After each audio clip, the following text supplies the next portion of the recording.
Hello and welcome to Explicit Pleasures. I'm your host Ray and we have an awesome show for y'all. Today we're going to talk about what did you learn in sex ed as well as sex on your period. We also have Aaron on the male panel and he's going to give us his take on what we're talking about. Our topics. I like to give a special thanks to our sponsor Moses West for Sex on Stage August 1st at Miss D's Comedy Club, Regency Square Mall in Jacksonville, Florida. Hello, ladies. Hello. All right. Welcome back, Miss Black. Thank you. We know you had to take care of some business. Yeah, she had some business she had to take care of. You know what I'm saying? Let's talk. First and foremost, we acknowledge what kind of show this is, but we have a lot of creative women on the show, and Miss Black is also a female battle rapper. She just wrapped up a body bag on Saturday. You want to talk about that a little bit before we get into the topic? Yeah, sure, that's fine. But yeah, thank you so much for that. Definitely took a lot out of me. But yeah, I did win. It was super dope. And I'm undefeated. 6-0. Nobody's fucking with me.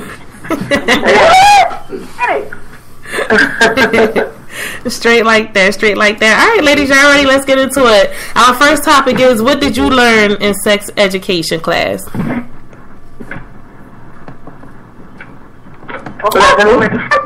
Anything. Okay. She said anything. So did y'all have a sex education class and it wasn't effective, or you just didn't get anything from it? My sex education consisted of my PE coach putting on a video and sitting in the corner for an hour and a half, or however long the video was. Asking anybody that had any questions. Of course, first, if nobody had any serious questions, you know, you had that one class clown that might have said something, you know, relatively funny, not really to change the thing. That's why I went out my own town. And what about you, Miss Black?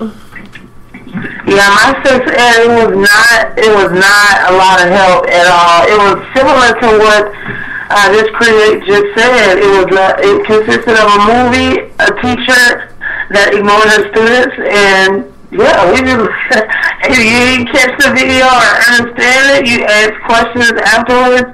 There are obviously no questions at all because it was just a video showing different body parts and what they do. So yeah, I learned from the real world. I didn't learn from sex ed. Well, me personally, it was pretty much the same experience Just Create was talking about. It was our PE teacher. He was a male PE teacher, so it was I could tell it was a little awkward for him also. And it consisted of a video, a very outdated video. It was definitely not me. I'm sorry? Oh, but anyway, it was outdated. It was very outdated, you know what I'm saying? So I really didn't get much from it. It was body parts being showed. And hello? Oh, okay. It was pretty much body parts being shown, you know, and this is where this go. And I remember another time, midway through, we had our female PE teacher come in with a banana and a condom and pretty much show the guys how to put on a condom. But I pretty much learned a lot from the real world also. We didn't learn much in sexual education. We also have Aaron on the line on our male panel. Aaron, are you there? Yeah, I'm here. Well, shoot. It's been so long. I kind of think I had a similar experience where they popped in, it was that long ago, they popped in a VHS video on cassette and put up in a VCR and let you guess. But I think that was, like for me, I think that was like back in elementary school. And I think I had some kind of class in high school, but again, I don't remember. It's been so long ago. But, you know, I guess experience is the best teacher in the world anyway. Yeah, that was a little awkward. I think it was. I don't know. I mean, I'm not sure if people are pretty much tiptoeing around sexual education, because like I said, you real quick to throw in the movie and everything. A lot of people that had sex, that was pretty much their experience other than learning how to put on a condom. But that also brings me to the question, do y'all think it's awkward as parents to speak to your children about sex, since obviously it's really not being taught the correct way in schools? My mom's point of perspective, it wasn't awkward. You know, she sat down, she told me about, why I was getting my menstrual, when it was supposed to happen, everything, the ins and outs about it. She told me that, a boy may tell you can't get pregnant the first time, but all it takes is when to get into that warm area. He just do it on the lips per se, and it'll swim as long as it's still moist and stuff down there. It can get down there and get you pregnant. So my mom was real open and informative, and that's where I got most of my education from. As a matter of fact, if I remember correctly, we had to send a form home to get fined to even be able to watch the video that didn't teach us nothing. Oh wow, I didn't have to watch the video. I didn't have to have. I guess it was so vague they didn't feel like we needed permission to learn that, because you really didn't get much from it anyway. A bunch of verbiage you really don't understand in the first place. But as a parent, do you think that you would have an issue with speaking to your child about sex? I don't think so, because it's like, from my first experience with sex education class, I didn't learn anything, and I have a lot of questions. Well, actually, I didn't have a lot of questions, because I knew pretty much everything about sex beforehand, because I got my talk really young, so me and my mom had that talk really young, and we continued to expand on the conversation, as I got older. So now I ask my son all kinds of questions, and he's a little blush, and he doesn't want to really talk about it, but I'm like, look, it's going to happen, and I'd rather you be prepared than anything else. Yeah. How old is he? He's 13. He just turned 13 in February, so he's getting into girls now. And this past Valentine's Day, he was like, "Mom, I got to get my girlfriend this," and I'm like, "Okay." And that's when we started talking. When he started showing interest in girls, that's when we started talking about it. Taking baby steps, easing him into it. Because, like I said, he's real shy. Mm-hmm. But we talk about it. Okay, Miss Black, you there? Yeah. How do you feel as a parent when it's time, if it hasn't already been time, to talk to your kids about sex? I'm almost there. Oh my God. There's studies and trees and stuff on that, because me and my son, we're just that stage now. He's about to be 12, and my son has shown a lot of. Hello? Hello? I don't want the school to teach my child anything about sex, because I don't think they deliver it the right way. They just give you all much information and expect you to understand sex and the consequences that comes after anything or whatever. But no, I have no problem teaching my son, and we're actually in that stage right now. It's baby steps, and he might be to glance at things and try to sneak and browse on the internet type of thing. So yeah, he's definitely ready for that talk. Okay.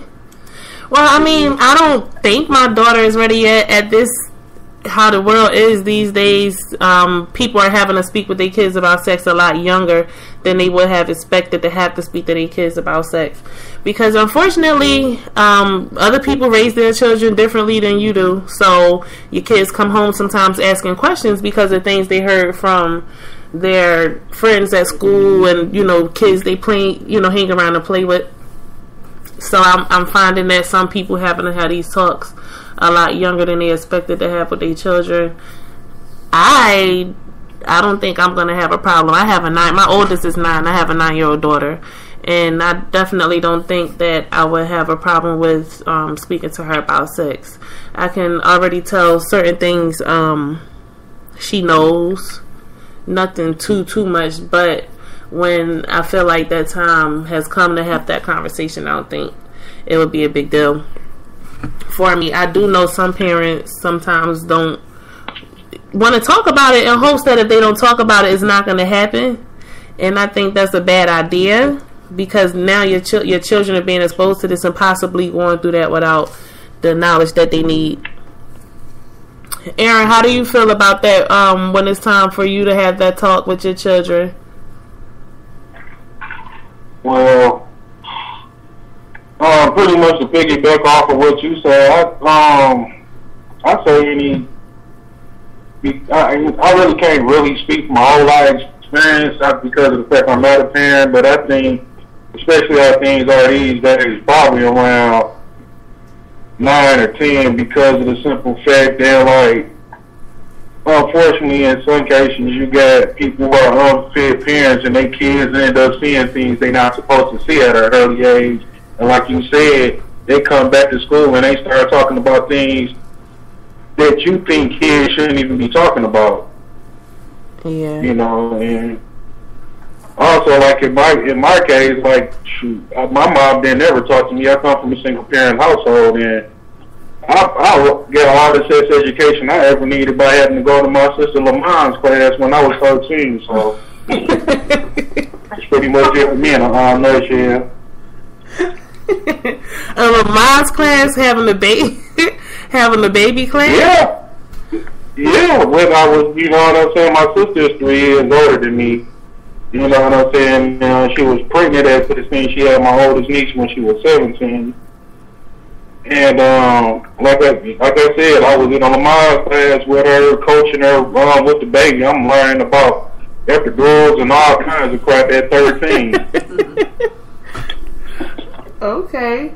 At 13, did you understand how she got pregnant? I had a good understanding. I did. If I was put in a situation, I know I probably couldn't do anything about it, but I had a good idea. Oh, okay. So at that time, did you have that talk or that's when you was like introduced to sex, period, being in her Lamar's class? Well, being from the environment, you kind of seen things. I kind of seen. I probably shouldn't have at a young age, so I think I might have been somewhat well versed in sex before I was even that age. Oh, okay.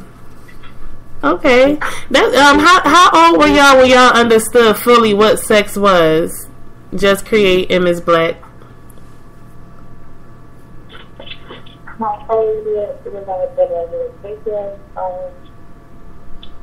I can't hear you, Miss Black. The question was, how old was I when I found out about sex? Yeah, like when you fully understood what sex was. I was in my teens. I was about, I think I was in the 7th grade. You said 7th grade? Just Create, you there? Yeah, I'm here. Oh, okay. Yeah, her phone went out. What about you? How old were you when you fully understood sex? Like I said, I got my cycle when I was really young, and my mom wanted to have the full grasp of how much of an impact having my cycle was. You know, that it was a really big deal. It just wasn't me bleeding for a few days out of the month. She went through in depth exactly what it was. So I had an understanding about sex when I was like 8 years old, 8, 9 years old, so I had my cycle. But as far as like the actual act of what to do and all that, it came a couple of years later. Or shortly after that. Okay. With me personally, I have a sister 3.5 years older than me, and we stuck together a lot. Even though we had a nice little age gap, I really never act my age because I had older sisters. So we hung out a lot, and I learned pretty young. I got the idea rather young, like I said, being the youngest of 3 girls. So I think it was around 11 or 12 for me when I got the full understanding of sex. And I got it a little younger than that now that I think about it by coming across a porno. That's when I was looking like, okay, now as far as how sex can make babies, etc., that was a little older, but I kind of understood what sex was by watching that porn. That was definitely interesting for me, but actually getting to the the reproductive system and all that came later. On a first-hand basis. Exactly. I would like to remind my callers you can listen to us live or later from your phone.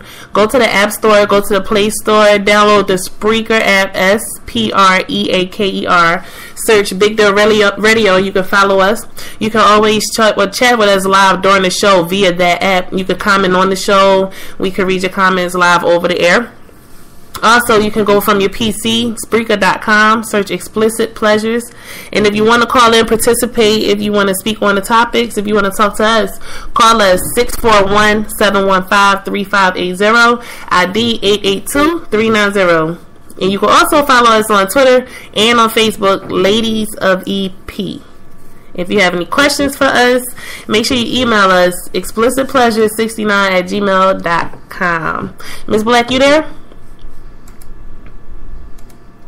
We having some problems with Ms. Black's connection.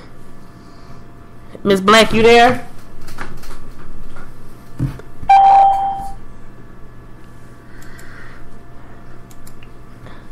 Explicit Pleasures on Big Day Radio.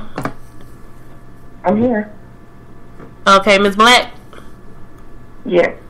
Okay, we have a new caller. Who's that called in? 7408. Okay, they hung up. All right, Ms. Black, we're going to get into the kitty cat chat. I'm going to go ahead and turn the show over to you. All right. Well, thank you. Thank you, Ray. And this part of the show is the kitty cat chat with Miss Black. And, like I was explaining earlier online, tonight's topic is light skin versus dark skin, who got the juice? So I thought maybe this is a really juicy topic, obviously, because it's always a rumor. It's always the rumor of, oh, dark men are better than light skinned men, vice versa, and then you hear with the men, oh yeah, like the darker women over lighter women. So, I did a little asking around, and it wasn't much, but I did do a little asking around. And surprisingly, with the women, it was approximately 67% preferred lighter men over darker men. I don't really know why. Too many cannot, pinpoint their reasons. However, a lot of them said that they can go. They don't know what it is about a light-skinned man, but light-skinned men definitely got the juice. Stamina, they go longer, they treat women better, and they are better lovers. Now, there's no discrimination to the dark-skinned brothers, because I'm dark-skinned myself, and I have dated a dark-skinned man, and I don't take anything away from him. However, you know, this one. So, shout out to the light-skinned men, because you're definitely a hot topic. At least this of them. As far as the men study for the women, now this is where it flip-flops. The men actually prefer darker women over light-skinned women. And a lot of them have said, and I don't know why, no discrimination, no shot, but every guy that I actually talked to has something negative to say about light-skinned women. Oh, they don't commit, they're bad lovers, they're horrible in the bedroom, they're rude, and what else? Yeah, and they're rude. As far as darker women, they're more subtle, they're better in bed, and they can take the D. So, That has nothing to do with me. I know I coincidentally, pop my collar because I am dark skinned again, which was pretty flattering because I come up with dark skinned brothers who love the light skinned women. So it's kind of weird that I was actually able to talk to a few men, and they don't really prefer lighter women as you would think. Which again, no shot to dark skinned men or the light skinned women, no shot at all. It was just a fun study. This is no scientific study or scientific percentage. No, this is strictly preference based on the people that I talked to. And it wasn't a ton of people. However, it was a good number. But yeah, that's pretty much what I came up with. So basically, who has the juice is the darker women and the lighter men. So it's light skin season then. I thought that was pretty funny. And my personal preference. When I first started dating, I did like the light skinned men. I have no problem dating a light skinned brother. However, dark skin, I dated a dark skin guy, and he had completely changed my mind and perception on dark skinned men. Because hey, they are definitely, they'll give you a run for your money for real. However, my little study kind of like put them at the bottom, but I'm definitely gonna give dark skinned men a little credit because I've had to do it with myself.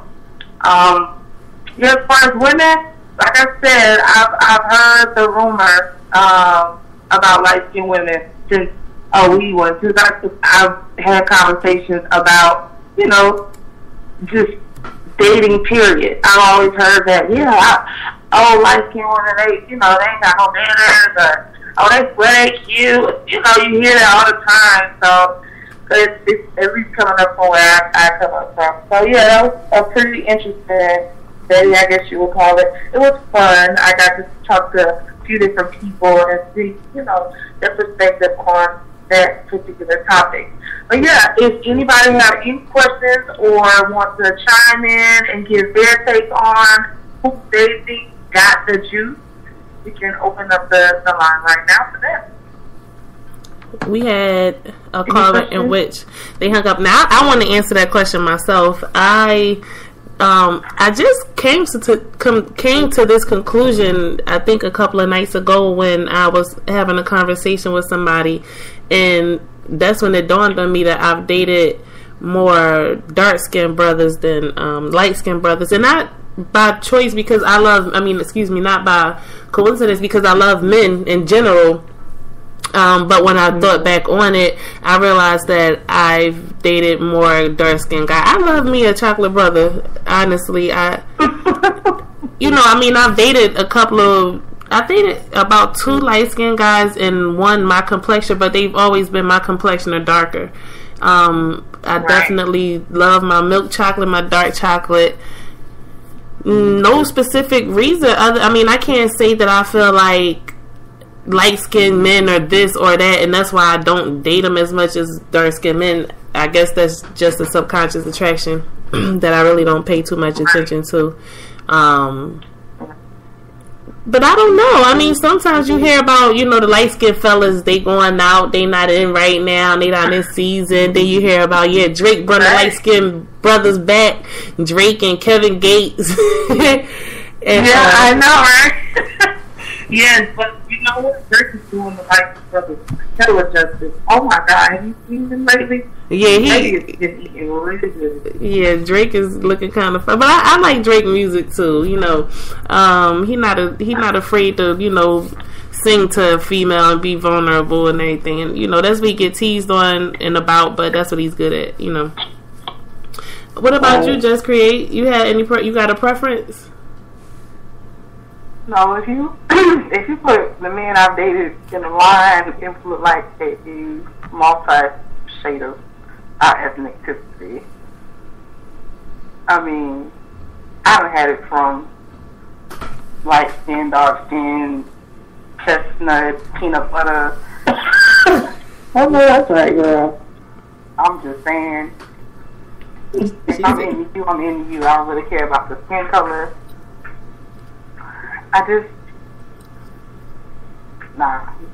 It's a whole plethora of colors. We should paint the lights on. Oh, okay. And what about you, Aaron? Light-skinned women? Well, you know what I'm saying? I'm just, you know, especially after hearing those numbers, I was just like in awe. I was like, there go the world shitting on this dark skin again, but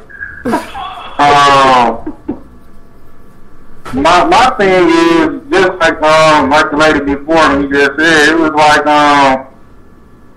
at one point in time though, I did have a preference, but now it's like whoever likes me, likes me. You know what I'm saying? I like whoever likes me. If that makes any sense, you know what I'm saying? I will say that my best dealings with women have always been with darker skinned women, but at the same time, I'm into whoever is into me.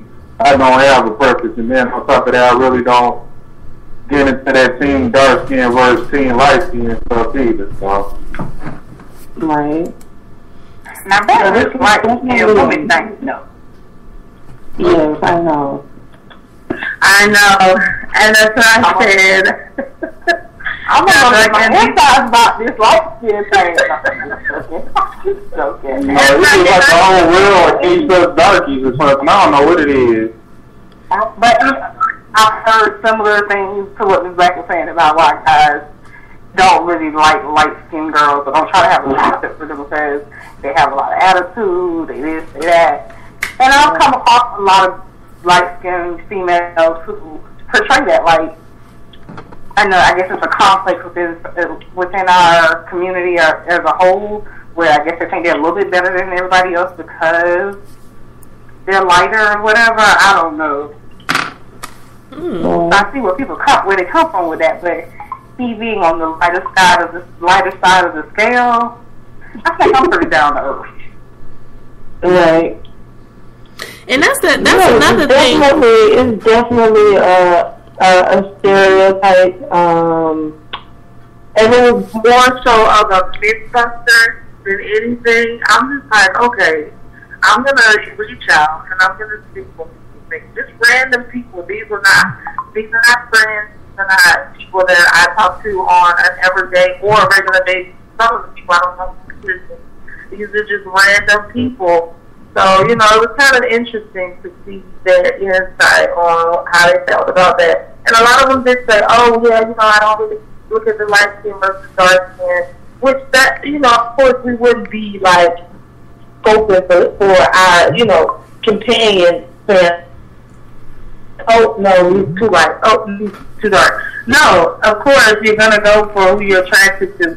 But just to kill the myth, oh, yeah, light skins do it better, or dark skins do it better. I just wanted to really get into that real quick. I thought it was very interesting, and it was a little juicy. That's one thing I've always been a loose up on, too. For me, myself, speaking as a man, I've never received any criticism on my ability, so I don't, you know what I'm saying? I can only speak for myself. Okay, dude. Oh, I definitely got the juice. Exactly. But you know what? That's the thing. All light-skinned women. Ain't got the juice. I'm just saying. But that's the thing. What is considered light skin, etc.? Because I consider myself dark skin. However, when I've said that a couple of times around people, and they say you not dark skin, you brown skin, or you caramel, and all that. Yeah.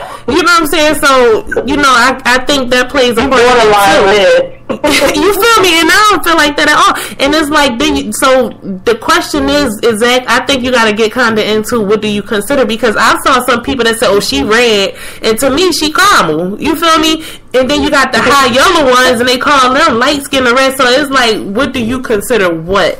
First off, you know, to be clear on that, because there's some people that I've seen people be caramel complexion, and it's like, oh, she light skin, and I'm thinking, I don't consider that light skin. You understand what I'm saying?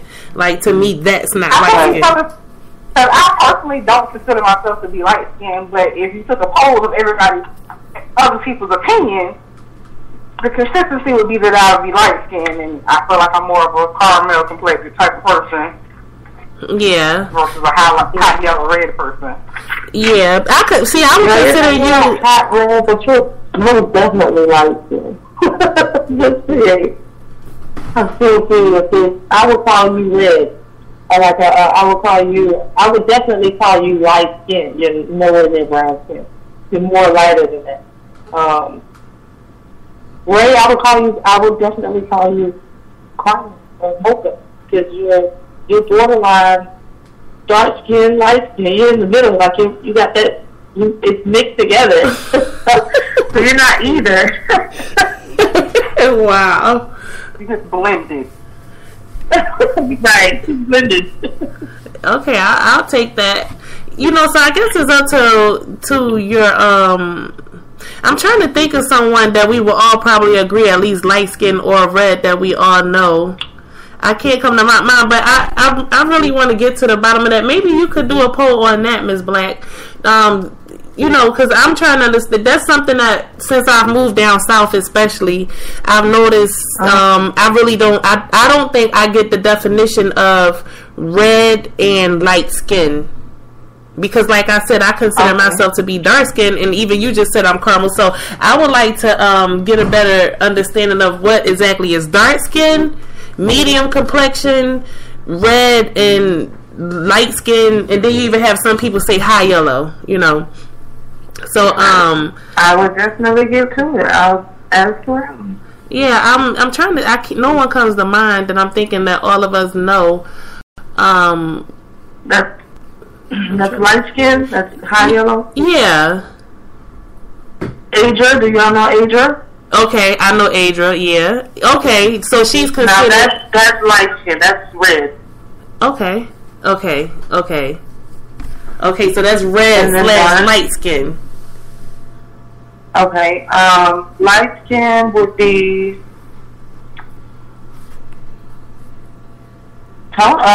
just create. Okay. She's light skin. Okay. I wouldn't consider her high yellow or red, but she's light skin. Okay, now what would be, because I just thought about Alicia. Everybody know Alicia. No. Mo's girlfriend? That's high yellow. That's red. So you saying that's high yellow, that's red. And see, that's what I guess I'm kind of confused about, because Ms. Black just said that you're red or light skin. She's like a high yellow. Like, she's a lot. Yeah, she's high yellow. She's definitely high yellow, but I would consider just create as light skin. She would be like, yeah, she's not a darker brown. Not real dark. Right. You're not a dark brown. You're still light brown. Okay. Or red. Oh my God, it's like we're naming crayons. But yeah. Burp Sienna. No, I'm Burp Sienna. She's not brown, but she's light brown. Oh my God. So yes. Alicia would definitely be high yellow. She has a very pretty tone. It's borderline see-through. She's so red. Exactly. It's very pretty though. Very, very pretty. Well, yeah. When you come back with your findings, definitely let us know about that. I'm interested, because I've always had that issue. What's red? What's high yellow? Etc. So I can more understand your study as far as men being attracted to high. What is it? Lighter women? Was it? Well, the men were actually attracted to the darker women. It was the women who were more attracted to the lighter men. Okay. Yeah, so if you could get that. So I guess light skin is in. I guess so. Oh, thank you for that. I should have called you up. So we gonna. Well, yeah, that was pretty much it. That pretty much wraps up my segment of the Kitty Cat Chat. We'll return back next Tuesday, deal with the ladies of ET and the panel of guys. Thank everybody for tuning in, and I'll turn it back over to Ray. Thank you. We're going to get into tongue tips, with Miss Susie. She's not with us today, but she did leave us her recording of the tongue tips. Don't forget, you can call us live right now, 641-715-3580, ID 882-390. You can call in if you want to talk. Press *6. Someone was disconnected earlier. Actually, a couple of people. When you come in, you will be on mute. So if you want to talk, let us know by pressing *6. We're gonna get it right into the tongue tips with Miss Susie. All right, y'all. It's time for another one of Susie's tongue tips. I'm Susie, and today I'm super interested in talking about the balls. It's one of the most neglected areas during a blowjob and, frankly, just also during sex. Now, these very delicious baby makers deserve some special attention when you're getting the shafts, so let's talk about how to please the twin berries. All right, you guys. First, let's tackle ball play during blowjobs. I'm going to assume that you've got at least one hand working the shaft and the other one, which is just kind of free for instruction right now. So, first of all, I'm going to invite you to kiss and lick and suckle gently on those balls, okay? I mean, you have to, they're part of the team, you guys. You got to treat them like they're on the team. So what we're going to do is first maybe do a slow, long lap from the bottom of the sack upward. That should do the trick. And you know what? If you want to keep going up the rest of the shaft, perfectly acceptable. You do this 2 or 3 times. This is going to, start to do the trick, get you some initial spit coating around the balls and everything. So once you've got all of that, going on and you've got it all sweat and coat it up with your spit, you're going to take a nice firm lick this time. Okay, it's going to slightly separate the balls, and what you're going to do is swirl your tongue around one ball at a time. Okay, think of this as like outlining a figure 8 or maybe doing an infinity sign around your man's balls. Okay, now once you've completed that, try taking one ball at a time fully into your mouth as you continue to stroke the shaft. Please do not stop that top hand from moving. That top hand needs to keep moving at all times, okay? We've got to keep interest all over the place. So, you've got one ball in your mouth, okay? You're not biting on it, you're not nibbling on it or anything like that. What you're doing is you are keeping that tongue moving as much as possible while you still have the ball in your mouth, okay? So basically, while you're like just coating it with warmness with your mouth, your tongue should be tickling the little hairs, okay, in the back of your throat, all right? Now, what you're going to do is switch to the free ball, repeat this process. I mean, after you engulf these balls, you're going to take a couple of, again, quick tongue flicks at the base of the balls. Either up and down or side to side will work here, actually. Whichever motion that you can do the quickest is going to be a plus. Now, remember, while you are moving fast, you're also moving gently, okay? These are still the balls. They're still the baby makers. They are still sensitive. So you don't want to be too hard, but you do want to apply just a little bit of pressure. So you're going to keep flicking that tongue at the ball base as you prepare to engage your free hand, all right? Now, at this time, you should be slurping and kissing the balls, leaving behind as much saliva as absolutely possible. I mean, you know what? If you want to get real nasty with it, pull your face away, spit on the balls, and then use that free hand to tickle all of the ball hair and spit and sweat all together. Yeah, just jingle it up like you're an old hobo tossing around keys or something, okay? Or flipping a coin on the side of a street building. Now, you're going to get busy. You're going to be kissing, licking, gently sucking the balls. But ladies, dick suckers out there, please remember to be gentle with those baby makers. Now, listen, you guys, I know we talked a lot about balls today, and there are lots of other ball tips that I have for you, actually, but I'm pretty much all out of time. So if you have any questions for me or any additional tips that you would like to hear on the show, definitely email us at explicitpleasures69@gmail.com. Once again, that's explicitpleasures69@gmail.com. And remember to follow us at Ladies of EP on Facebook and Twitter.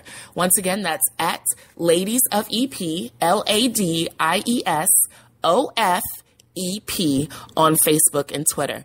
Now, next week, we're definitely going to get more in depth with more specific techniques and step-by-step instructions. But for now, this has been Susie's Tongue Tips. I'm going to go ahead and hand it over to you, Ray. All right. Amen. Yeah, so... She's just so dope. I love her. How Miss Susie She's a Nobel Peace Prize. Yes, she does. She did everything on her hand, like everything. She didn't leave out anything.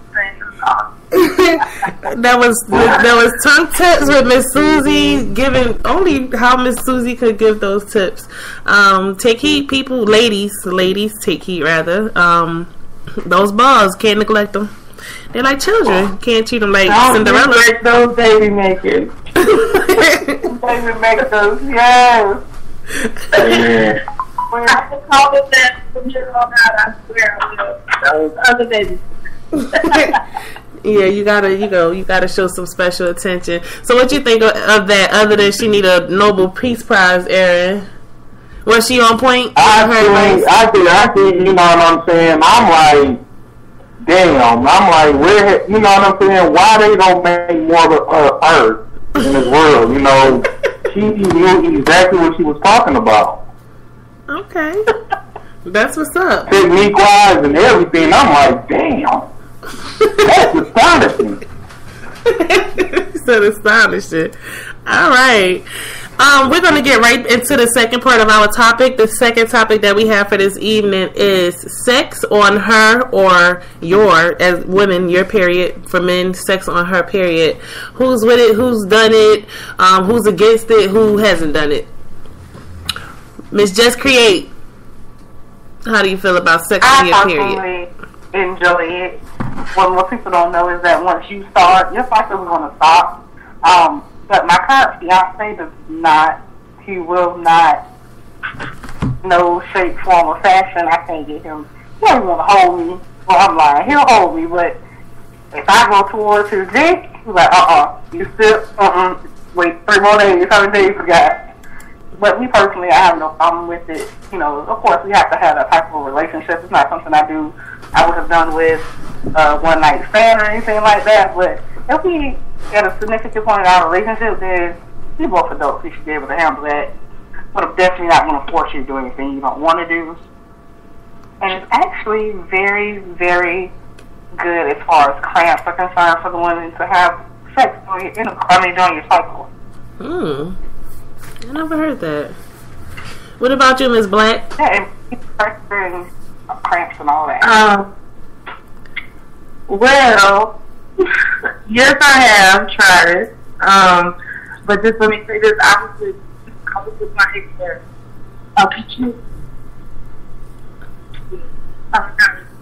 You, Miss Black, you fading in and out. Okay, how about now? All right, we can hear you.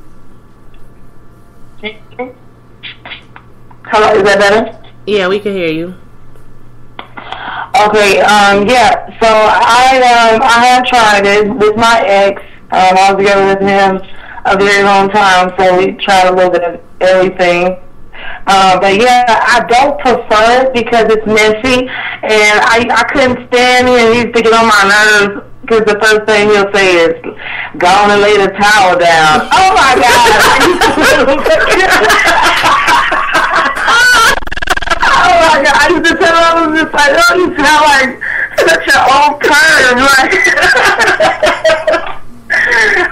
but yeah, he used to say that, and I didn't like it, but one thing about me is, you know, I please my man. But as far as cramps, I'm a nasty cramper. Like, I cramp really bad, and what I can say is the times that we did have sex while I was on my period still, it wasn't as bad as people think. It's just, I mean, it's messy, but it's not as bad as what women think. It's alright. Put it like that. Okay. I'm sorry to laugh, but I laugh because I've heard a couple of women outside of conversing on Explicit Pleasures say the same thing as far as lay that towel down. So that definitely made me laugh. Okay, me personally, I've never came out and had sex. It has been 2 times I can think of that I was really pushing it, knowing that I could get my period, very soon, but still wanted to get that last workout in real quick. You know what I'm saying? And got kind of caught up and got my stuff knocked on, but it still wasn't like there. To each his own. I've never been in a situation. I've never been in a relationship where it was like, well, it's that time of the month. It's like, well, let me get some anyway. I don't think I would enjoy it personally because I know what's going on down there. So I don't think mentally I would be there. And I'm very shocked to hear what Miss Just Create had to say because I was thinking the total opposite as far as cramps and all that kind of stuff. I'm thinking crampy and everything, period. There's just come, no pun intended, but everything that comes with it, period. I was just thinking about the mess and the cramps and, the smell and just everything that go with it. And it definitely something that I never felt like, I wanted to do during my cycle. I feel like there's other things that you can do with your partner during that time to occupy him until you get, you get right down there. Yes, I agree.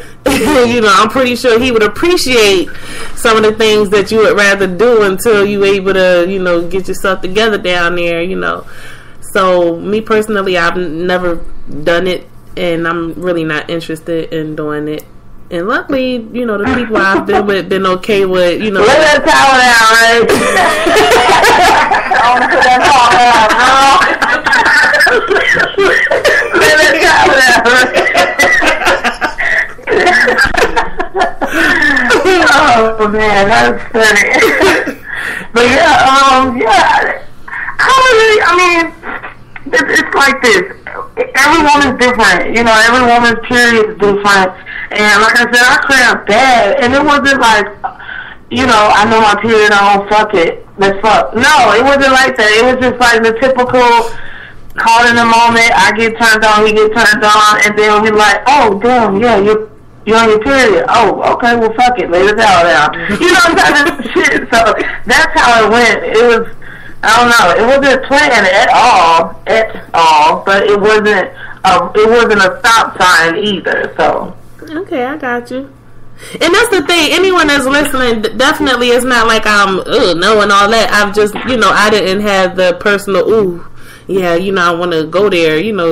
Type thing because I've spoken to a lot of women, especially being older now, and really no topics really being off the table. Speaking to a lot of open-minded and women that have no problem with talking about things like that, have admitted to sometimes even enjoying it and wanting it more during their cycle, and don't want to wait and can't wait and have some of the best sex. So I'm definitely not like shunning or anything like that. To each his own. Do we still have Aaron on the line?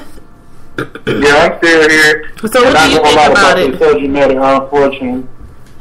What's unfortunate? Listen, unfortunate. I don't think it's on here. Y'all talk bad about it. But you know what I'm saying? To the lady who said something about the myth. I'm gonna tell you a porn secret.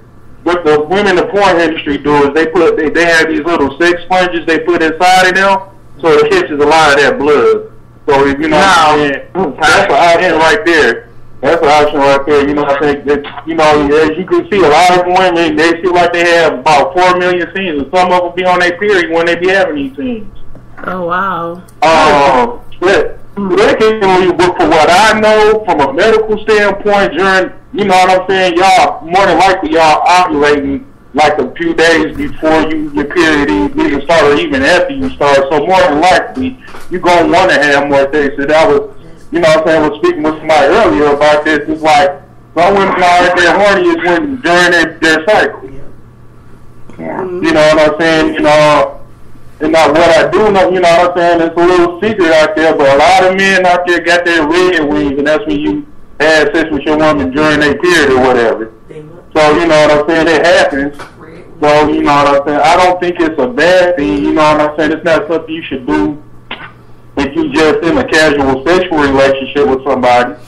But at the same time, to each his own, because, you know, like I said before, it's like during that time, you know what I'm saying, like either, you know what I'm saying, ovulating, getting ready to stop ovulating or whatever. So y'all going to be horny during that time. Yes, God. So what about you, Aaron? Do you have your red wings, Aaron? I have. But another secret on that one right there is, you know what I'm saying, for you ladies, you know what I'm saying, you know, I don't know, you know, some y'all, two of y'all sound like they just ain't gonna happen no more. But you know what I'm saying, oh, you can do it in the shower. That way you can, you know what I'm saying, you don't have to waste the towel. It's going down the drain. He said you ain't got to towel down, Miss Black. Unless, you know what I'm saying, but at the same time, now before we go even further, why would you want to be doing the nasty on when you know you're on the head every day? I mean, to some people, it happens like that. I don't know about nobody else. What you think? Anytime that I've had sex on my period, I wasn't heavy. You know what I mean? It wasn't like snack that. I'm only a 3-dayer TMI, sorry, but I only go 3 days, so it ain't like, you know what I mean? I'm just flowing for days and he's fucking outrageous. No, you know what I mean? My 3 days be over in no time. So we'll have sex on like the second day where I'm like, it's mediocre. You know, I'm still bleeding, but you know, I ain't got but another day type of thing. But yeah, I was really horny, like really horny, and yeah, it's always been like that after my 40 years. It's a scientific reason why you was really horny. You was ovulating. or just get ready to stop ovulating. I mean, and I think that's the reason. Tell you the best time to get pregnant is during the time you ovulating. That's around the time of your period. Well, that's the thing with me. I know, because I'm coincidentally had both of my kids around the end of the month of March, because both of my kids' birthdays are in December. Oh, I don't know why, and I don't know how, but that's just my most fertile time of the year is around March. Well, so I can't stay single or cooped up in March. You be careful, but you know that's the reason why. I think that's the reason why I think that's the reason why I don't have a problem with waiting, because I'm also a 3-dayer, and it's like, you know, those 3 days over. I mean, I've heard about women that go long, you know, and I'm sorry, ladies, but I am a 3-dayer, so you know my time is like come and go real quick. I say this with all the love in my heart. I hate both you bitches. I hate both you bitches. I know, right? I love it. I'm currently at least 5 days, but more than likely 7, and I've cut back because I used to be between 10 to 14 days. So, ooh, wow. I don't have no other choice sometimes. Like, look, either you give it to me now or I'm going to jail for rape. Like, you gonna give this dick.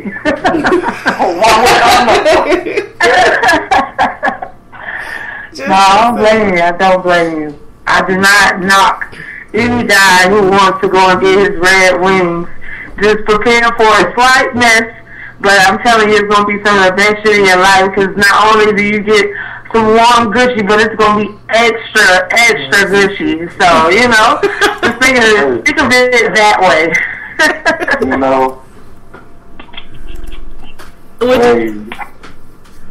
there's some people that did nasty things, so you know what I'm saying? Like, hey, you can't knock them for trying, you know. definitely. You know, so. Well, I mean, you know, to each his own. I don't want anyone to be offended that's listening in, or anyone that talks to me about the show later. No offense. I'm just saying that's something that I haven't done and I'm not interested in doing. No offense at all. You know, no offense to anyone. I'm not saying, I don't even feel like it's nasty. If that's what you choose to do, excuse me, then rock out. You know what I'm saying? Who am I to say, that's nasty, especially, you know, if they okay with it. You know, and he wanted, so, you know, it ain't like nobody, you know, you can't hide something like that, let's be real. So you know, at the end of the day, I have, you know, nothing bad to say. I just don't do it myself. To each his own. I think, you know what I'm saying, on a society standpoint, people have made a lot of things taboo. And women's menstrual cycle is being taboo for ages. You know what I'm saying? Because, you know, it used to be a point of time, they used to send women to the cliff and make them be on their own for a couple of days while they was on their cycle. You know what I'm saying? So it's always been taboo. And for, you know what I'm saying, this topic to even become about, a lot of people already got that stigmatism in their mind that, you know what I'm saying, they saying it's nasty, but it's a whole taboo that's stuck in the back of their head because their mama talks about it, their mama talks about it, and so on and so forth. It's always been taboo. Yeah. Definitely. Yeah, that's true. Definitely. Okay, ladies and gentlemen, I have a couple of did you knows. There's some things I ran across online, and I was like, wow, I wonder if other people know it. It was pretty interesting to me, so I want to talk to y'all a little about it if y'all don't mind. Now, the first did you know that I found was 1 in 10 European babies are conceived in an IKEA bed. So, ain't that something? Yeah, IKEA popping.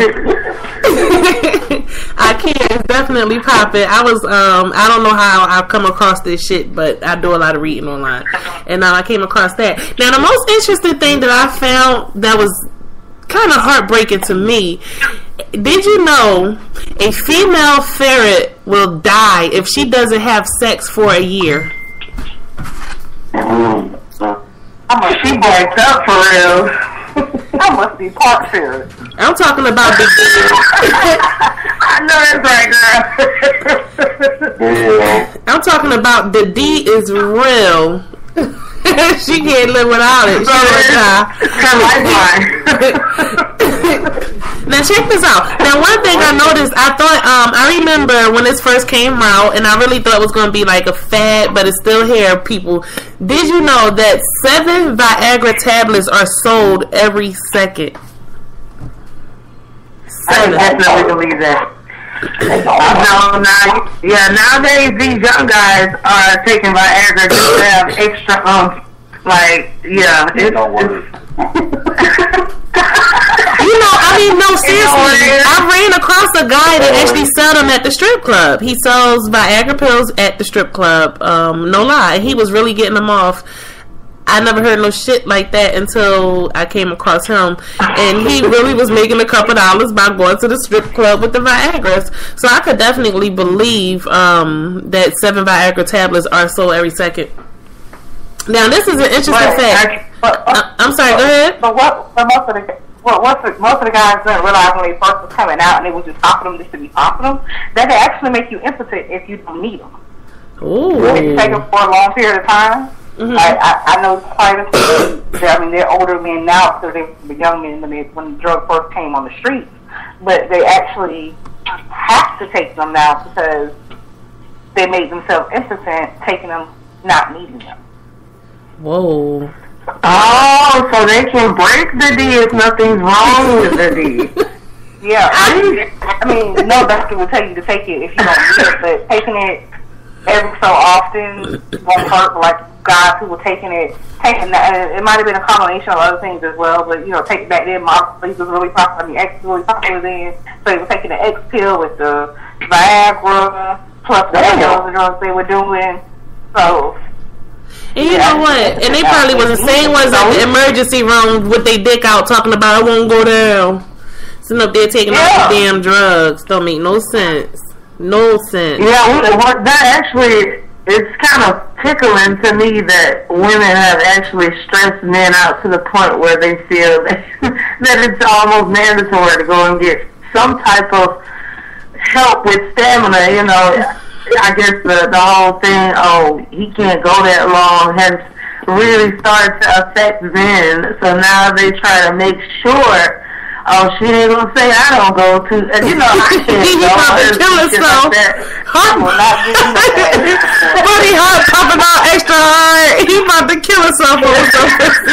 He about to kill himself trying to make sure he lay that D down for real. That's a shame. That's pretty funny. I'm sorry. That's a shame. We do not need those kind of. But I just want to say this though to the men, right? It is not 100% your fault if you can't keep your dick up during sex. I'm a woman and I'm gonna agree. Right? It is not 100% your fault. It's kind of like a 75% your fault. The other 25, it belongs to the woman. Can you please go? 45% the man's fault, and you know what I'm saying, 65% the woman's fault. The reason is because sometimes y'all just don't realize y'all working with something down here. Okay, so you know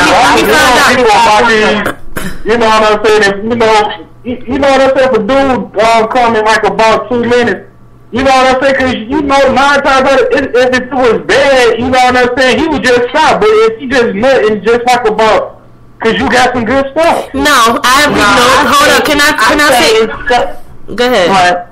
I was saying it's 75% men's fault, 25% women, and that is because for one, we are two separate, totally different individuals. That's the one fact. The second is sex is completely a mind thing.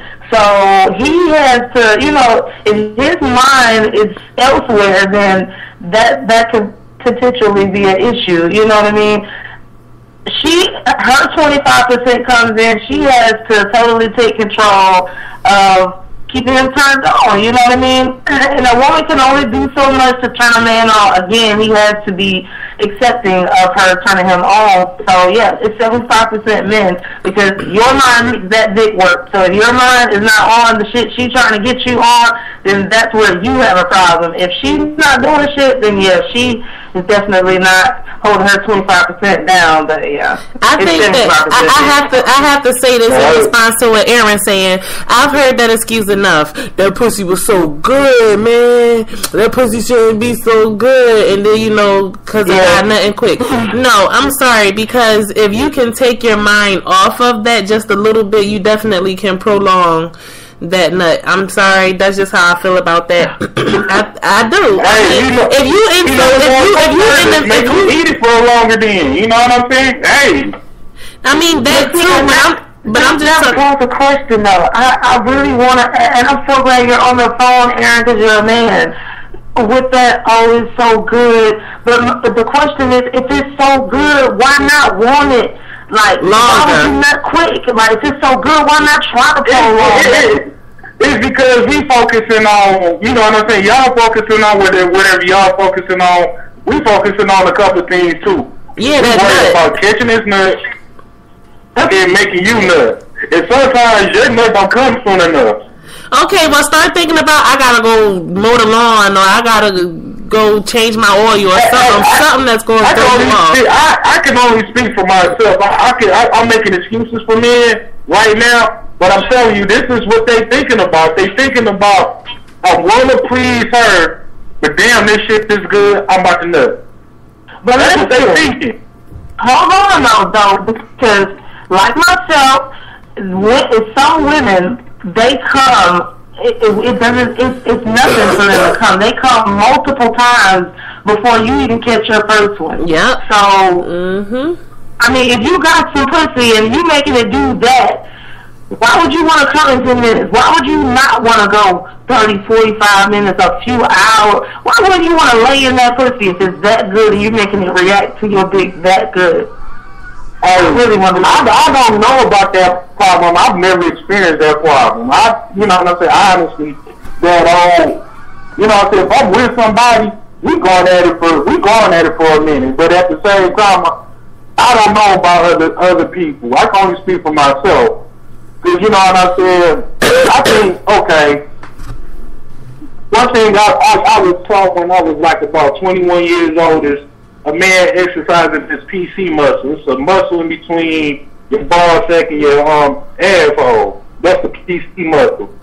You learn how to do all exercise that a man can nut multiple times. Just like a woman can have multiple orgasms, a man can nut multiple times. A man learn how to exercise that, he won't have no problems. But again, I can only speak for myself. He say the PC muscle. I gotta do research on this PC muscle. Hey, Google PC muscle. It's a muscle in between the ball sack. You can exercise that. It makes, you know what I'm saying, you contract it and hold it and stuff like that. It makes that muscle stronger, and that helps control the nut. Like I said, a man can nut multiple times. It's just the fact that a lot of men don't know about it. That's interesting. The PC muscle. It sounds like it's equivalent to the Kegel exercise. Yes, I'm writing this down and sipping my tea, honey. Yeah, go ahead, honey. All right, I got another one for y'all. I'm on Google. I have another one for y'all. Yeah, PC muscle. You said PC, like yeah, just like on a computer, PC muscle. Okay. I forgot the actual medical name for it, but it's the PC muscle. The PC muscle. Okay, I have another one for y'all. Let's see. Another one we had. Okay, now this is a little weird, but I read it. I thought it was interesting. Actually, I'm not even gonna give that one to y'all yet. I'm gonna give y'all this one now. I'm gonna tell y'all beforehand. I'm from Philly, so this was extra funny to me because anyone from Philly would definitely know why I thought this was funny. Okay, did you know a man's beard grows fastest when he anticipates sex? Now, I thought that was funny because, I mean, I gotta say about 80% of Philly men got beards. So, you know, that definitely made me chuckle, excuse me. So all these Rick Ross beards. Okay. They the first beard. They the guys out here like, oh yeah, I'm about to get me some pussy. First beard. Right. So yeah, so if your man just now shaved on Monday and by Friday he damn near got a beard, he expecting to get that ass that weekend. That sounds about right. Yeah, that was interesting. Now, this one I ran across it. It kind of creeped me out a little bit. I'm like, what the fuck? Like, who thinks to really research this type of shit? But it is what it is. Okay, did you know the female bed bug has no sexual opening? To get around this dilemma, the male uses his curved penis to drill a vagina into the female. Oh, what the fuck? That's some real freaky. She had a hole on her side. My God. In the forehead, on her side, like ain't no telling where her vagina gonna be, and she ain't even got no choice in the matter. She probably fucking her back. Fuck it. Hey, that's what you call drilling, huh? But I found that pretty interesting. The epitome of drilling. Hell to the dog. I don't know where they get this shit from, but yeah. So if you ever think, I will hope don't nobody got no damn bed bugs. But yeah, that's just a little known fact. Did you know that? No, I'm pretty sure you didn't. Okay, another one. Did you know a man will ejaculate approximately 18 quarts of semen containing 500 billion sperm in his lifetime? 18 quarts. How? Okay. See, that kind of got me like, because maybe that dude didn't get off as much as some of these others do, so he probably bust a couple more liters of that. You know? I'm talking to my old guy who just had casual sex. I think that's a lot. I mean, you thinking 18 quarts. Now, down here, down south, I can't say down south because I'm not sure. How about in Florida, they sell 32 ounces. In Philly, we have 40 ounces, but here the highest they go is 32 ounces. So you think about a quart of beer in a man's lifetime, he's going to fill up 18 of those. I think that's a lot. I think that's a lot. Yeah, that's a lot. That's a lot. Don't get me wrong, but I think the way it's 2015, honey, shit, they fucking way more than they used to. So I just think he probably gonna fill up about 24 of those bottles. You know what I mean? It'll be way more than the usual. She said, I don't know about that, just because of the year people having more sex. Yeah, my great grandmother had 18 children. Ooh. That's a lot of damn sex. But it's the man, you know what I mean? And some men nut way more than others. Some just, I just question that. But, you know, that's just my opinion. That's my opinion. Okay. I have one more, and then we're going to get into the real with Miss Just Create. The last did you know I have is, did you know the founder of Match.com, Gary Creeman, he lost his girlfriend to a man that she met on Match.com.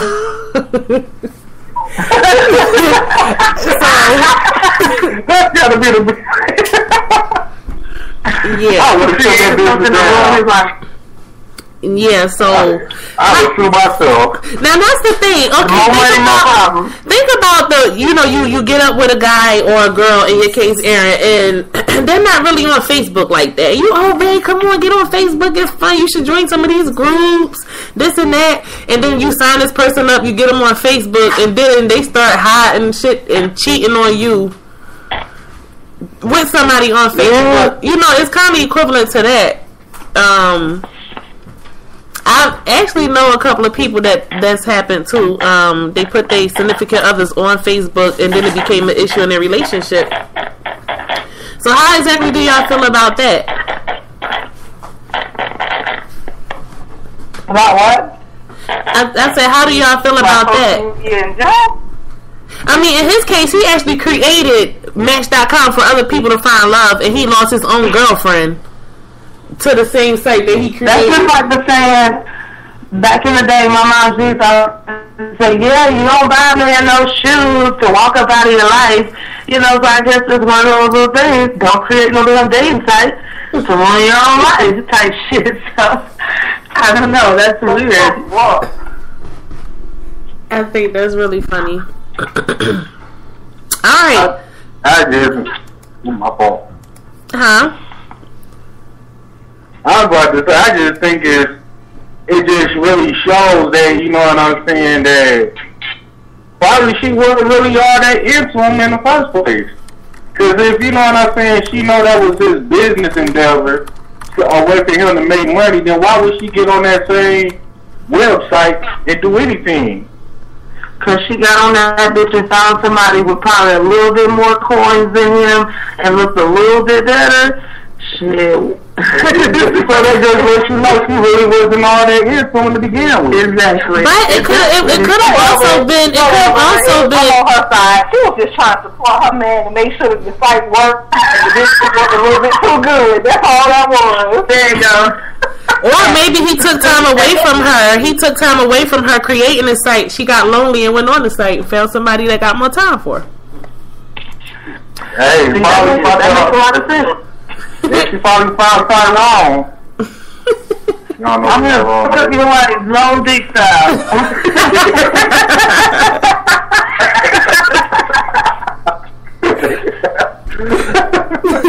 Just like that.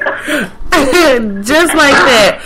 Okay, people, like I always say, don't forget you can download the Spreaker app from your Play Store or your App Store. Go on there, download Spreaker, search Big Deal Radio, and you can follow us. Also, hit us up on Twitter or on Facebook. Just put in Ladies of EP, LADIES of EP. On Twitter and on Facebook. If you want to email us, you want to talk to us, email us at explicitpleasures69@gmail.com. And I would like to also remind y'all of our sponsor, Moses West, with Sex on Stage, August 1st, 9 o'clock, Miss D's Comedy Club, Regency Square Mall, Jacksonville, Florida. Big deal shit. Alright, Miss Just Create, what you got going on for the real? Well, since we were talking about, sex education in high school, I got to thinking about teen pregnancy. And I know when I was growing up in the 90s, it was really, really, really out of control. Like, it seemed like every girl in my high school damn near was pregnant. So I just wanted to see where we were at this time in, day and age. And a couple of interesting things. Currently, it's said about every 3 out of 10 teens in America will get pregnant at least one time before they turn 20, and that's nearly about 750,000 per year of teen pregnancies. And that being said, which sounds like a really large number, but since the 1990s, teen pregnancy in the U.S. has reached historic lows. Like, went from being in the millions, like 250 million, to 750,000. So even though it's still a very large number, it's still a very big deficit from what it used to be. A couple of facts: parenthood is the leading reason why most girls drop out of high school, and more than 50% of those teen mothers never graduate, which I think is really sad. I did find that there was a program that that's up north. I'm sorry, I can't recall the name of the program. It's set up for teen mothers for babysitting so they can attend school and finish school and graduate from high school.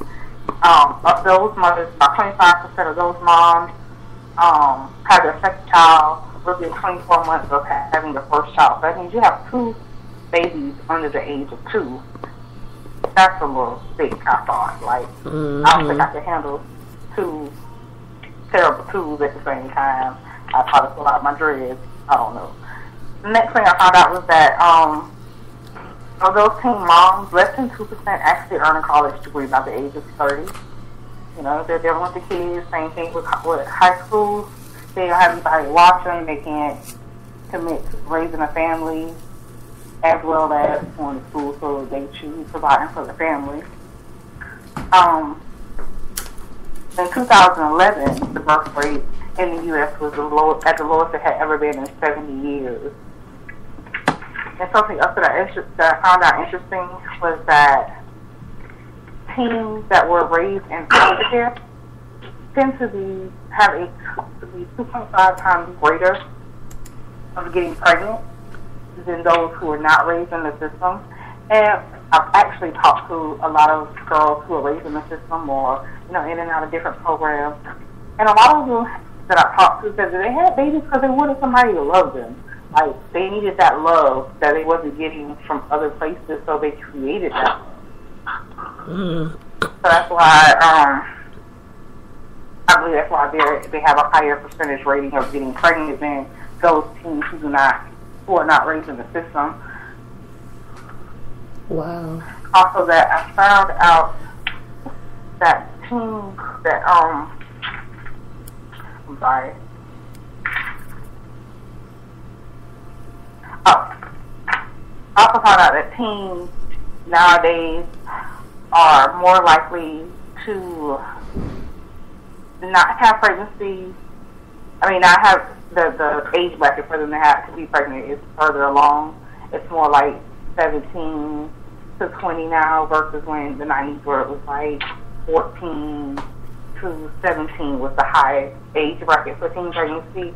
So even though there's still teen pregnancy going on, it's in a lower amount, and it's also happening closer to their adult age.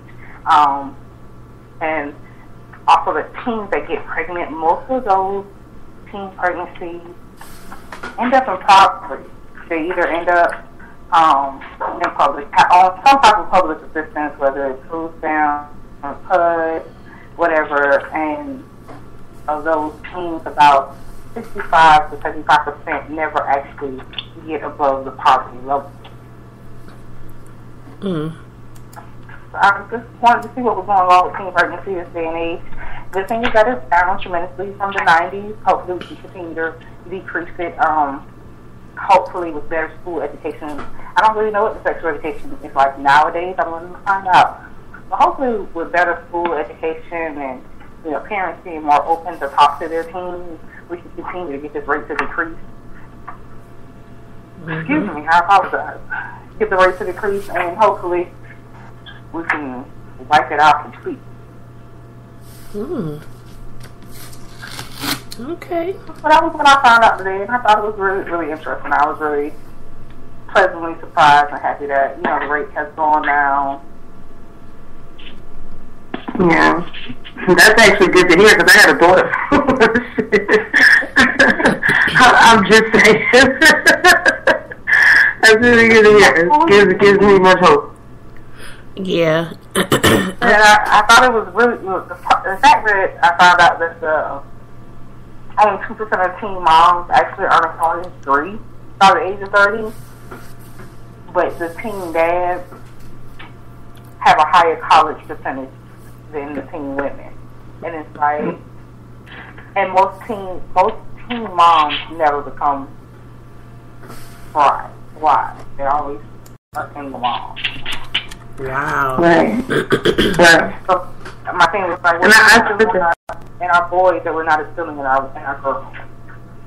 What morals, what standards are we not giving them that the boys are getting? Because they seem to continue on with their education and become college graduates in spite of having a baby. And I know, you know, it's more common that you had a baby, you the mama, so you had a baby. You don't see the baby. That's that's I agree because and I said that as far as me having a daughter, you know, most definitely I give my kids the proper upbringing, but I am very realistic, and even as young kids I can still see the influence other kids have on them, and when they're not in your sight in school or hanging out somewhere, you know, they pick up a lot of stuff. So, you know, that's why I said, that gives me a little more hope because, you know, society itself is actually changing. You know, it's actually getting better according to your studies. You know, that in that aspect, it's getting better. So that just takes a little off of me. Like, okay, at least, you know, it's gonna clash with my good upbringing. So, you know, I get concerned with the type of influence, you know, society would possibly have on my kids because I can't be around them 24/7 and tell them don't listen to that, don't listen to her, don't be around. You know, I can't. They have to go and make these choices themselves. And even if you bring them up, you know, as well as you could possibly bring them up, they can still go out there and do the complete opposite. I've seen it. You know, I've read about it. Some of them in jail. You know, some of them are dead, but they. You know, when you hear their story, they were great kids, they did this, they played this, you know, they had that proper upbringing, yet still society swayed them and they went the other way. So. Yeah. Yeah, that's interesting because it's one thing for us to have talk with our children. It's about making sure that when we are not with our children, our words still are with our children. It's very important these day and age. You don't want to have these conversations about sex, drugs, rape, but how we live in the world that we live in today, you have to. If you don't mind me asking, Ms. Black, how old is your daughter? My daughter, she's 7. Oh, okay. See, and I have a 9-year-old, so it's like, I'm happy I have some years ahead of me, but, you know, you still have these 12, 13-year-old girls out here getting pregnant. That is still happening. I think it's... Well, yeah, I actually, and don't get it twisted, you know, I'm no stranger to any type of, you know, I guess you'd say hood or whatever, but I'm very particular about the environment I place my kids in, and I actually removed my kids from a school because it just wasn't fitting, and my kids came home saying little stuff, and like just the whole, you can notice the change, and I didn't like that change. I didn't like the slang that my son was trying to use, and the little way my daughter was trying to pop her mouth. You know, just a lot of stuff. I just really wasn't. I just wasn't with it. You know, it was just like she was too grown. And I know that's like nothing to some people, and yes, that happens in pretty much all schools. But it's just it's the environment you place your kids in, as far as, you know, the influence that they pick up. And I just, them little girls was just, and it was, you know, yeah, it was an okay school. I'm not gonna say the name of the school, but it was an okay school. It was just certain things I wasn't okay with. And it's sometimes the kids that your children are going to school with. I mean, some of these kids living in traps. That's what I'm talking about. Whole houses, and they come into school way more advanced and talking and saying things that children their age shouldn't necessarily say. I want to say to the caller that we have online, if you want to speak, press *6, and that way we'll know you want to speak, and we can unmute you if you're interested in joining in on a conversation. But definitely, Ms. Black, you know, is sometimes, you know, we try to protect our children, and, you know, well, maybe he or she isn't ready yet to hear this and that, and then they come from school asking questions, and you're like, hold up, well, where you heard that from? Well, my friend, and I've had situations like that, honestly, and that's when I realized that some of these kids are living in traps. They living in what we call speakeasies and, you know, stuff like that, where they're exposed to a lot of shit that I don't feel like children their age should be exposed to. But I'm not, you know, that child's parent, so who am I? So then we're forced as parents to explain situations to our children that we didn't necessarily, you know, wasn't really expecting to teach them so young. But I am definitely happy to hear that the rate did go down for teen pregnancy. I can't help but to wonder. I wonder if those teen pregnant, 16 and pregnant shows and programs like that help decrease the rate, because for a minute you had a lot of people actually say that MTV was kind of glorifying it by giving them a show. But it makes me kind of wonder if those kind of shows help the young adults, these teenagers, to see, you know, firsthand without actually experiencing it yet, the kind of sacrifices as a teen parent that you have to make being a, you know, teen parent, whether it's drop out of school or continue your education at nighttime, getting a part-time job and trying to juggle all that. I wonder if that played a part in the, you know, the decrease of teen pregnancies. Either way, I'm happy to hear that. I feel like children have a better future when they don't have children. As children, they're able to further their education and get decent careers before they decide to have children so young. So I think that's kind of awesome. Right. Well, if you don't mind me chiming in, I think honestly the media has a strange ways of, especially like we are in the information age, and a lot of things are made available to us. Well, just like, you know what I'm saying, with the conversation with the teen pregnancy rate being down and stuff like that, the crime rate is down. But you will never know that by watching the news. You would think somebody it's 30 people getting their head knocked off every 10 seconds.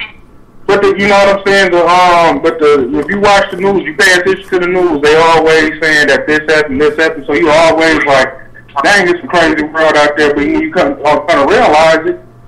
Crime is at an all-time low.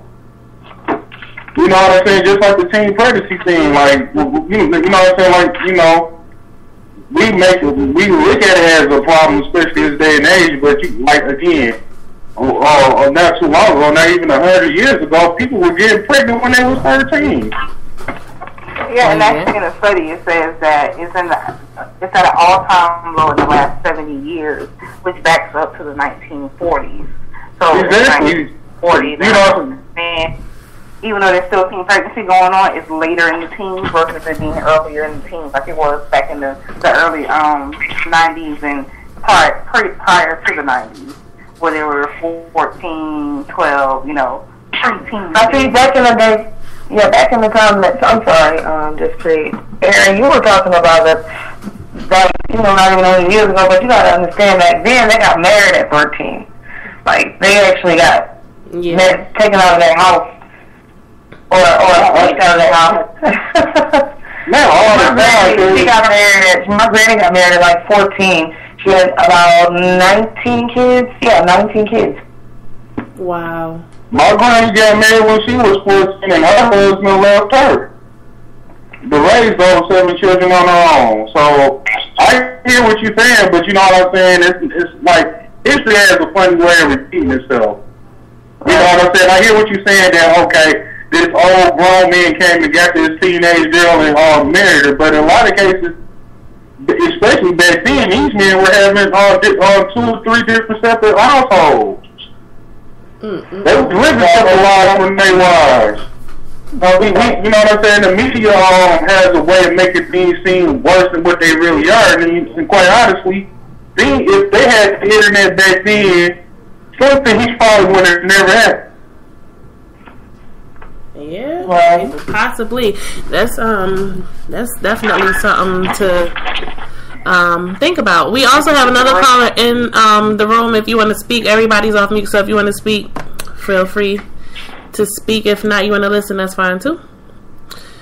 We are going to get into Choose Now, Pay Later by Miss Susie. She's not here today.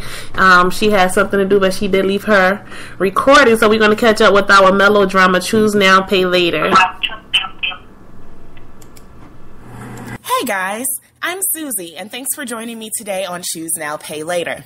If you guys missed last week's show, you missed a very steamy and super sexy threesome between Jason, his girl Nikki, and her best friend Rose. Now, while Jason is trying to recruit her and Nikki is down to help, it looks like everything is working out for them. Well, at least until the next morning when Jasmine shows up with his baby and she's visibly pissed to see panties, bras, and bottles strewn all around the house. Yeah, last week was pretty freaking crazy, but this week we're going to check in on Rick and Carla. Now, Rick is secretly married to another woman, and Carla is in the center of her own midlife crisis. So, Rick pulls into the driveway. He was tired from that long drive, but really excited to see Carla. He had just spent the last 2 weeks with his wife, Stephanie, under the guise of an assignment from work. He loves Stephanie, but Rick also loves Carla too, maybe even more than his wife. He hops out of the car and heads inside of the house, holding a suitcase and a bundle of flowers. "Hey, honey," he calls out. Carla is running around the house, putting on her earrings, hopping into her heels. She barely even stopped to acknowledge him. "Oh, hey, baby, you're back early. Hey, I'm just on my way out. Listen, there's Chinese in the fridge. I should be back around 1. Don't wait up." Carla stopped for just a second to kiss Rick on the cheek. She sniffed the flowers and smiled at him sweetly before walking out of the door. Rick was stunned. He had been gone for 2 weeks, and Carla acted as if there was nothing more than a coat rack hanging there by the door. Like that's all that Rick was. And this had been going on for months. Carla would come home from work and stay just long enough to change her clothes. At first, it was always some work thing or hanging out with the girls, but lately, she didn't even say where she was going. She would just come and go as she pleased. Now, Rick, he settled in on the couch, watching SportsCenter, having a beer with their dog nestled in his lap. Carla stumbled in. 12:47. At least she's early, he thought. Carla was stupid drunk, slamming things around in the kitchen, looking for food. Rick started over to the kitchen to help, asking her where she went. Who was she with? But, honey, Carla wasn't having it. She explained to him that she was a grown woman who could do as she pleased, and she wasn't going to be explaining anything else. Now, either you can accept me or you can't accept me. All right? Now, with that, Carla undid the straps on her dress, letting them fall off and revealing her naked body. She picked up her bowl of cereal, looked at Rick, and walked right out of the room. He waited a few minutes, but then Rick followed Carla upstairs to the bedroom. He was determined to give her a reason to miss him, and maybe even try for a little bit of respect. Carla was sitting on the edge of the bed, finishing up her cereal, when Rick walked over and slapped the bowl right out of her hand. He pushed her down onto the bed and kissed her deeply. He stuck his middle finger in her with one hand as he grabbed her breast with the other. This was going to be a long night, and Carla was about to pay for the way that she was talking to Rick.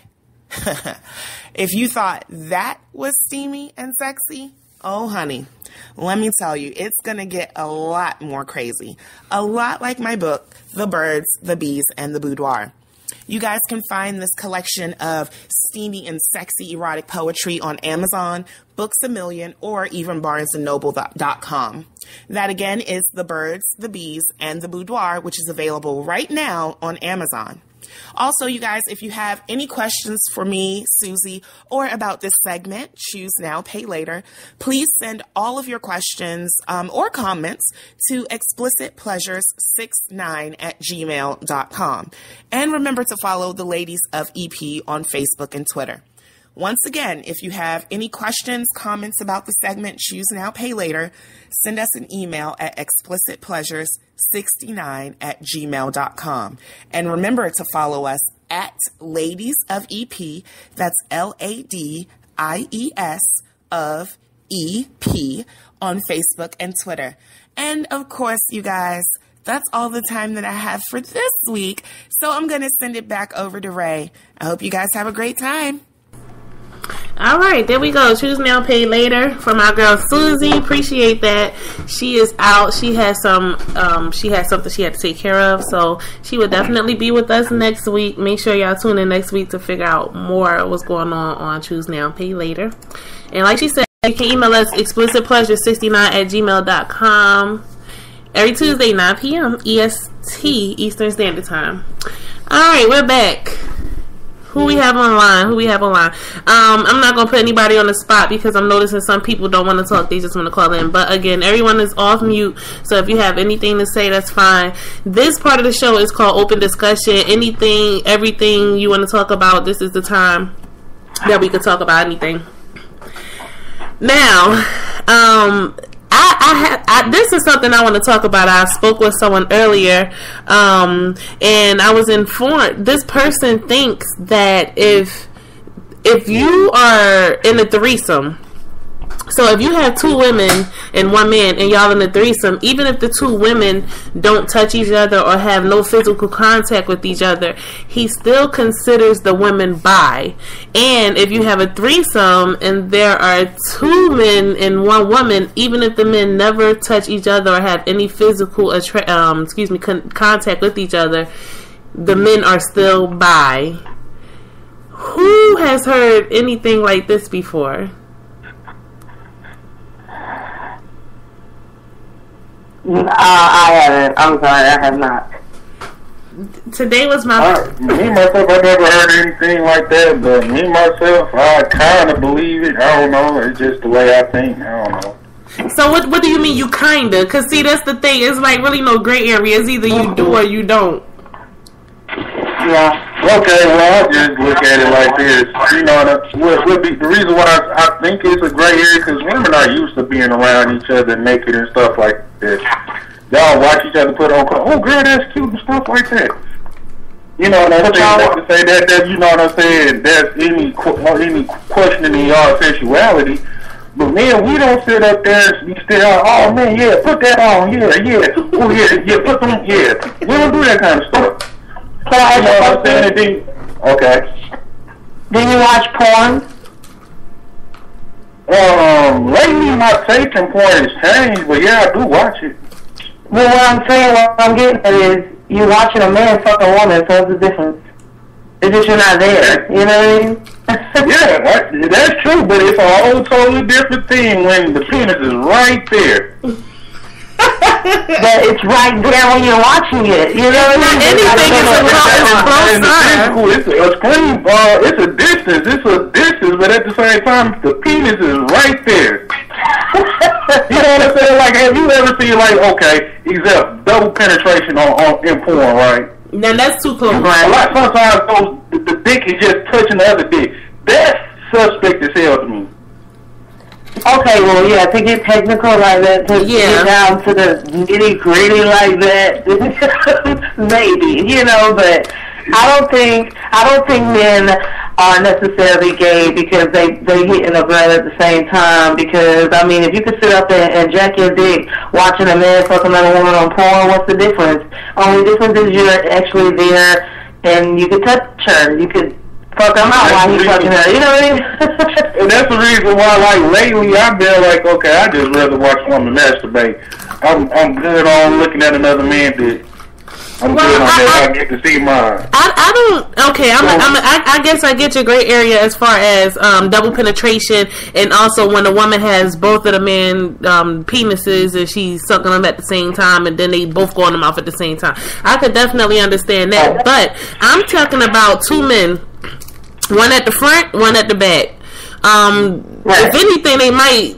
I mean, obviously they see each other out their peripheral, but there's no actual contact like between them two at all. This person is saying because they're all in this act together, that's the reason what makes the men bisexual. And the women, the same difference. One woman can sit on his face, another can be sitting on his, penis. No contact with each other at all. He's saying because they're all in this act together, you're automatically bisexual. Yeah, I disagree with that. I definitely disagree with that also. It threw me off. I'm definitely going to revisit this because I want the person that spoke about it online so he can actually talk to us and give us his point of view as to why he think that. It threw me for a loop because I was thinking, do he understand how many people he's now calling bisexuals? Right. Given how many people have had threesomes without touching each other. And that's just like a couple of shows back we had someone say if it's two women and a man it's a threesome, but if it's two men and a woman it's a train. Okay, so right. That's crazy. Yeah, so now you have trains and people that's bisexual because they're two of the same sex engaging in the same act but not with each other. So that's pretty interesting. Yeah, times have changed. If a man has sex with two women at the same time, he has officially had a train ran on him. So no, but see, that's the double standard. See, Miss Blake, that's the double standard. It is if it's two women and a man, it's a threesome. But if it's two men and a woman, it's a train. My take on that is it's a threesome. If it's three of the same sex, if it's two of one sex, one of the other, it's still three people. So it's a threesome in my book. But I was informed that it's considered a train when it's two men and a woman. And I've always thought a train was like about 4 or plus people.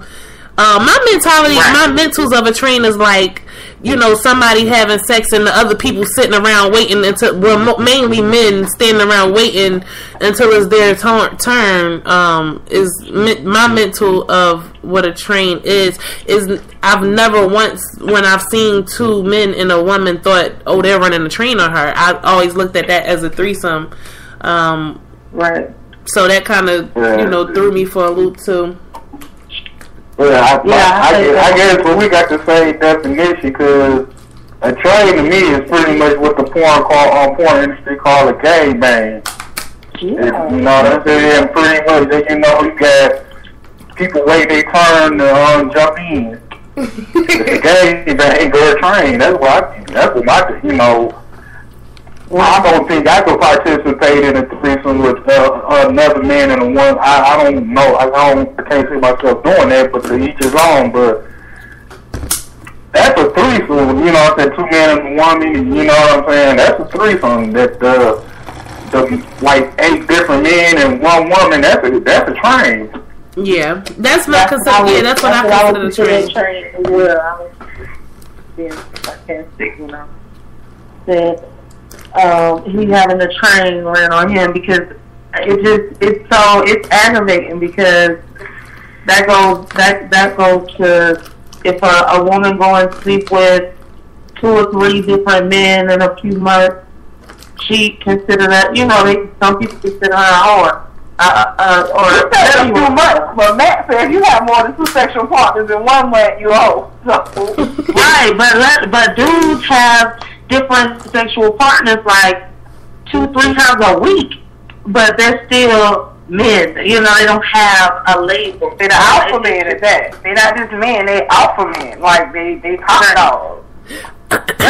Okay, just I want to clear that up because for one, Matt is the one that said you're bisexual if you had sex with another person, even though you don't have any contact. So I definitely want to get Matt on next week's show so we could clear. He can just justify his answers. Because he definitely looks at sex a little different from me. He also cleared up that you're not a whore if you had sex with 2 people in the same month. You're a bit promiscuous. He said a whore is when... Oh. Yeah, he cleared that up today. I did not mean to misquote you. Because I said the same thing. That's more than 2 partners in the same way. Yeah, he said that makes you a bit promiscuous. Now, when you have some baby daddy scares and multiple partners, that's when you're a whore. And within the same month, that's when you're a whore. So he did clear that up. But Matt, I hope you're listening, and if so, I'm sorry if you think I put you on the spot, but I do definitely want to get Matt back on the show, and we can speak to him about why he feels like that, because, it was some valid points being made last time that Susie made, actually, when she, spoke on break up with someone at the beginning of the month, and towards the end of the month you meet someone new and you have sex with them. Is that being promiscuous? So I would definitely like to hear from Matt when so I'm gonna do what I can to get him back online next week so we can talk to him about this bisexual thing. Even if you don't touch this person or have any kind of sexual intercourse with this person, how can they still be considered bisexual? I mean, I'm sorry, y'all, but that really kind of threw me off. Like, that really threw me off. Because I was just thinking, like, people, you have couples out there that they are having sex with women all the time now. I mean, they got the new thing, don't cheat, have sex with her together. You have shit out there you see now on memes and stuff like that. So I wonder if he realized just how many people that he's calling bisexual just by that reference to him saying, if you have a threesome, the 2 same-sex people are bisexual. So, Matt, I got a question real quick. What's up? A question that I wish you could ask it. What would he call that weird old husband who wants to watch his wife get fucked by another man? What would he call that man? Open-minded. What? Who said that? Good answer. Who said open-minded? Chris Rock. Oh, okay. Hey, Chris Rock. So you say that's open-minded. So are you with that? Nah. Okay. Well, there's actually a name for that. It's actually a name for that. It's called, if I'm not pronouncing it right, but I'm almost certain it's called chuckle. And that's when usually in porn you'll see a white couple, they're having sex, and then the man wants this big black cock, black man to come and fuck his wife. And they pretty much call that chuckle. And if I'm not mistaken, the swingers lifestyle, it is a word for that. But what you mean by that, Aaron, is you're saying you want to know, is he considered bisexual by Matthew's standards? Yeah, would that be, by his standards, would that husband be considered bisexual? Okay, so Matt, if you listening, we definitely gonna try to get you on next week's show so you can answer some of these questions for us and you can talk to us a little bit more. Cliff Rock, you've been a little quiet. Did you listen to the show before you called in? That's all I've been doing, just chilling, listening, smoking and listening. Okay, so what do you think about some of the topics that we addressed on the show? Do you have anything to say about anything? I pretty much I agree with what y'all saying pretty much so far. I mean, the difference between the threesome and the train, I listening to Green, I ain't heard nothing I haven't disagreed with yet, so, I mean. Okay. So tell us what you learned in sex ed in school. What's up? In sexual education class in school, what did you learn? Sex education. I didn't even take that in school. All I did was pretty much just flirt around school. I ain't had a class. I had hard knocks. Okay, what do you think about having sex with your woman on her period? No. You never tried it or you're not with it? I can't earn your red wings, bro. Everybody done tried it. That is not, I'm into it. I mean, I say round, when you going off, you about fighting, it's about gone, then maybe, nah, not, baby, I'm 12, let's get, nah, that ain't what's up. Okay, so that pretty much, Ms. Black, you was pretty much saying that, also, okay, so, alright, we can. And it's amazing, I know some chicks that's when they want to. Yeah. But, nah. That's what Aaron covered also, you know, a lot of women, that's when they're the horniest, during that time. Okay. Before we wrap the show, do anybody have anything else to say? Thanks for having me on. Thank you for being on. Cliff Rock, I ain't heard from you in a long time. I really appreciate you calling up, supporting Big Doe Radio. Sure, you know I have knowledge. I appreciate that. I ain't heard from you in a while, so hopefully we could catch you on next week's show too, and we could get you get your opinion on the topics of next week. Ms. Black, you got anything to say before we end the show? No. Thank you for the callers, the listeners. Thank everybody for tuning in, and I'll see everybody next week. Hey. Okay, one more thing. One time for that black outfit Ray had on, she posted on Facebook, and one time for them jeans Miss Black had on that blood on the throne too. There you go. They go. That's the Cliff Rock I know, so I ain't even try. I appreciate that though. I appreciate that. That's the same Cliff Rock I know, so I'm not mad at that at all. Miss Just Create, you got anything to say before we end the show? As always, thank our listeners. We hope to grow, and if you tell a friend to tell a friend, we'll be where we want to be. You can always follow us on Facebook, Explicit Ladies of EP, and then email us if you have any topic questions at explicitpleasures69@gmail.com.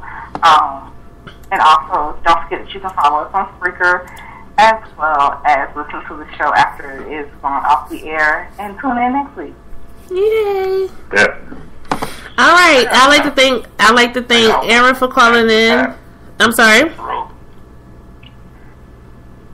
Don't listen to him. That's my husband. Okay. I like to thank Aaron for calling in. Thank you so much, Cliff Rock, for calling in. Miss Black, welcome back. You know, she came back to us off a body bag. You know what I'm saying? Girl power.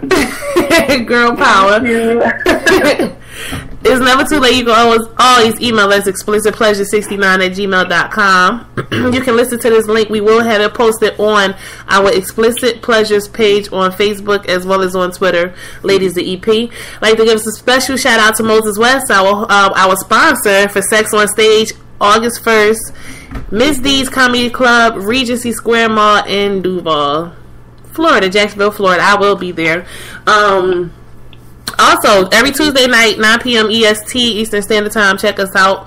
If you have any topics, anything, you know what I'm saying? Also, go like our page on Facebook, too, Explicit Pleasures. Go like that on Facebook. If you have anything to say to the ladies, also, make sure that y'all hit us up on that page. We also have a grown and sexy group for Explicit Pleasures. Anything goes, definitely off limits. So if y'all want into that, hit one of the ladies up, hit Miss Black up, hit Just Create, hit Miss Susie, hit myself. We'll add you to the group. It is still growing, but like we said, it's anything go. And that's pretty much it. Thanks everyone that had called in. Also, Miss Cleopatra, I did get your messages a little late, so I do apologize for that. And let's see with Miss Cleopatra. I'm so sorry I didn't get to you in enough time. I really apologize for that. I will be more mindful of our new feature. That is my fault. But on the Spreaker app, ladies and gentlemen, there's a feature that we have where you can actually type to us during the show. I'm not used to it yet, so I was a little off with the timing on that. But Miss Cleopatra, I do see your messages now, and I'm so sorry that I didn't get to them by the time you sent them to us. I will be so mindful of that next time. It's been fun. It's been our Explicit Pleasures. Thank you so much. Don't forget to talk to us, next Tuesday, 9 p.m. EST. Thank you.